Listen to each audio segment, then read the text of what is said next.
Welcome back to News Geelong on this Wednesday night as we turn to the world of sport and weather. Joining us with the latest updates in local Geelong sport, none other than the flying hawk himself, Nathan Currie. Cheers, Graham. First up tonight is the St Lawrence Geelong Supercats. They had a huge weekend, playing firstly on Saturday at the Arena and then on Sunday at the Nunawading Basketball Stadium.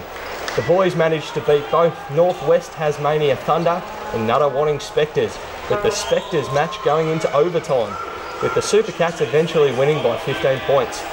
Ismail Mohammed amazingly was awarded Most Valuable Player honours in both games for the second consecutive week, which earned him another Siebel Competition Player of the Week award.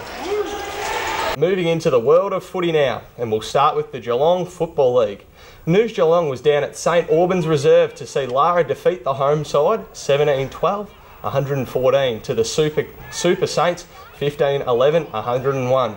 The Cats had to play catch-up footy for the majority of the day until they managed to overpower St Albans in the last quarter, thanks to some hard running from players like Jack Shanahan, who was awarded best on ground. Mitch Day also booted 5 goals for Lara. Moving into the Geelong and District Football League, News Geelong's Cal Lowther covered all the action of the clash between Thompson and the Werribee Centrals. Cal caught up with Werribee Centrals coach David Leach after his side's amazing win on the weekend. Dave, just tell us about some of the positives that you take out of your side's victory today.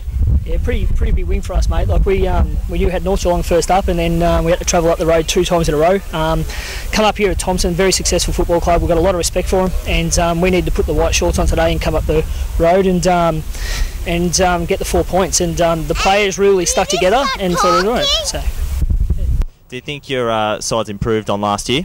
Yeah, mate. Last year was very new for us, and.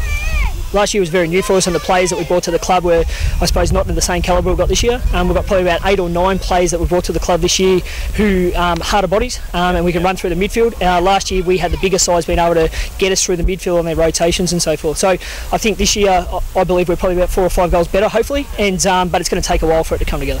Can you tell us about what you think of your new forward-line structure? Do you think it's working well? There's going to be different grounds that it works okay at, Cal, and there's going to be certain grounds that it doesn't.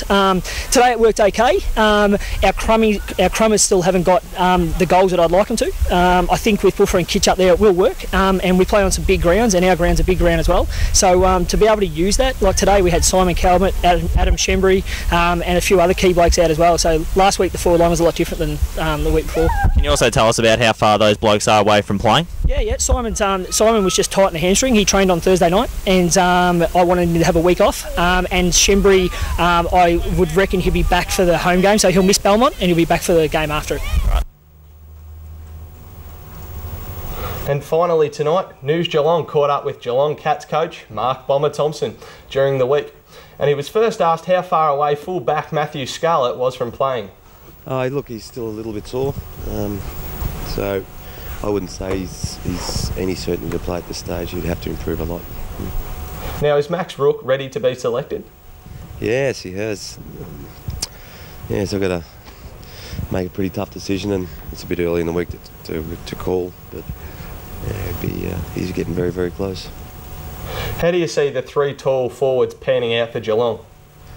Oh, look, they were terrific on the weekend. They got a lot of ball supplied to them, which helped. But look, if it stands up, it's we'll keep going with it. They got 3. Podsy was just fantastic. Play his second game of footy, end up with 5 goals, and marked the ball well. And they didn't get in each other's way, so that was their most pleasing thing. So if they can keep that up, they'll all be in the team. Will the 3 talls help with Tom Hawkins' development? It may, but it might just make it a touch harder, because there's only so many goals can be scored. So if you've got an extra tall in there that's going to get the ball kicked to him, it might make it a little bit harder for Tommy. But in the end, as long as the team plays their best footy and gives us the best chance to win, we'll just do whatever it takes. The Cats will take on Carlton on Monday, while the Super Cats will head to Mount Gambier on Friday night. Until then, that's it for sport. So back to you, Graham. Thanks very much, Nathan. See you again on Friday night. And now for the atmospheric conditions around Geelong weather with Larni Salathiel. Larni, can this warm autumn weather continue, or are we in for some change? Thanks, Graham. Well, we have seen some unseasonably warm weather, which has been beautiful over the weekend and the start of this week. But we are set in for a little bit of rain over the next couple of days, so let's take a look. For tomorrow, becoming cloudy later in the day, and a minimum of 13, a top of 24, also the chance of some showers. For Friday, cloudy and windy and areas of rain from late morning onwards, minimum of 15 and a top of 25. And for today, we had a partly cloudy day with a chance of isolated showers and thunderstorms until afternoon, with some light winds also. We had a minimum of 14 and a top of 23 today. We also had a top in Aireys Inlet of 21 and a top in Avalon of 24.